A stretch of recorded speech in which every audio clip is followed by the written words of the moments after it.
جیسا کہ رب تبارک و تعالی نے ارشاد فرمایا، ان الحسنات یذہبن السیئات، بے شک نیک اعمال گناہوں کو مٹا دیتے ہیں۔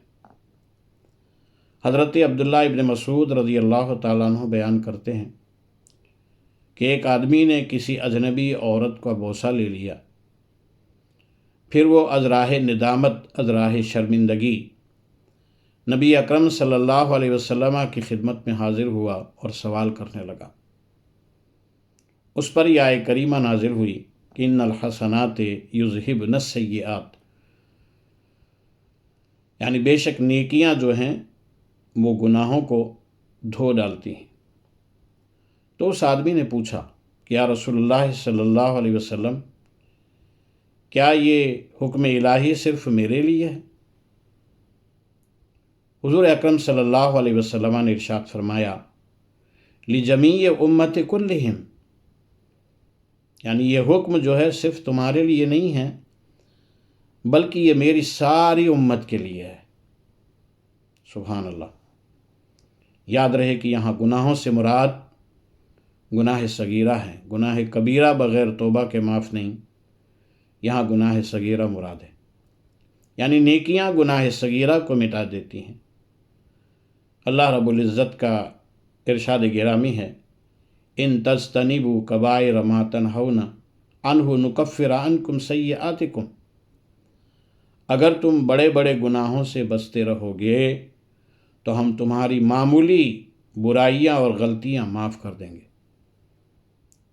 اللہ کتنا کریم ہے، کتنا رحیم ہے، خود ارشاد فرما رہا ہے، میرے بندو اگر تم گناہ کبیرہ سے بچتے رہو گے تو گناہ صغیرہ ان تمہاری چھوٹی چھوٹی نیکیوں سے، جو کہ بظاہر ہم چھوٹی کہتے ہیں، نیکی ہر نیکی ہوتی ہے، چھوٹی بڑی نہیں ہوتی، لیکن اس کے صدقے میں گناہ صغیرہ معاف ہوتے ہیں۔ وضو سے گناہ کب معاف ہوتے ہیں؟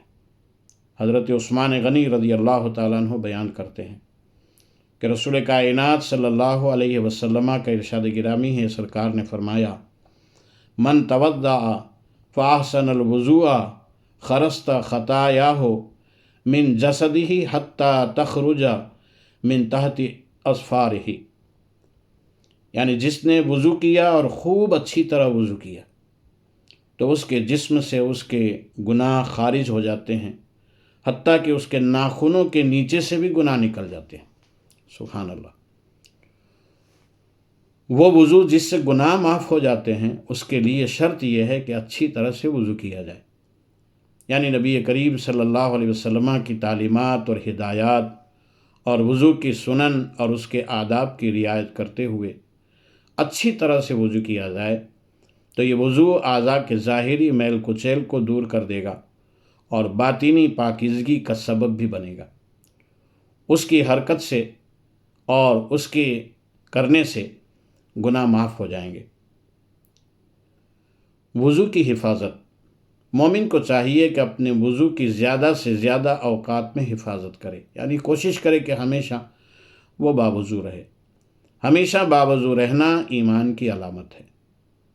نبی اکرم صلی اللہ علیہ وسلم نے ارشاد فرمایا، لا یحافظ الوضوء الا مومن، ہمیشہ باوضو رہنے کا اہتمام مومن ہی کرتا ہے۔ احادیث کریمہ کے مطالعے سے پتہ چلتا ہے کہ جو شخص ہمیشہ باوضو رہتا ہے اللہ تبارک و تعالیٰ اسے 7 خصلتیں عطا فرماتا ہے، 7 ہیبٹس اس کی آ جاتی ہیں اور اس کے لیے 7 اہتمام ہوتے ہیں۔ پہلی چیز، فرشتے ہمیشہ اس کے ساتھ رہتے ہیں۔ دوسری، اعمال لکھنے والے فرشتے اس کا سارا وقت عبادت میں لکھتے ہیں۔ سبحان اللہ۔ تیسری، اس کے بدن کے تمام حصے جو ہیں، اعضاء جو ہیں، وہ تسبیح کرتے رہتے ہیں۔ چوتھی چیز، جماعت میں اس کی پہلی تکبیر کبھی نہیں چھوٹتی۔ پانچویں، فرشتے اس کی حفاظت کرتے ہیں۔ چھٹی چیز، اللہ تبارک و تعالیٰ جان نکلنے کے وقت یعنی جاگنے کے وقت یہ تمام مشکلات کو آسان کر دیتا ہے۔ اور ساتویں چیز، جب تک وضو میں رہے وہ بندہ مومن اللہ تبارک و تعالیٰ کی حفظ و امان میں رہتا ہے۔ یہ ہے وضو کے حوالے سے چند باتیں۔ اللہ تبارک و تعالیٰ ہم سب کو باوضو رہنے کی توفیق رفیق عطا فرمائے، اور جو کچھ کہا سنا گیا اللہ تبارک و تعالی ہم سب کو عمل کرنے کی توفیق عطا فرمائے، اور آج کی اس محفل کا ثواب جملہ مومنین و مومنات، مسلمین و مسلمات کی ارواح کو عطا فرمائے۔ والسلام علیکم ورحمۃ اللہ وبرکاتہ۔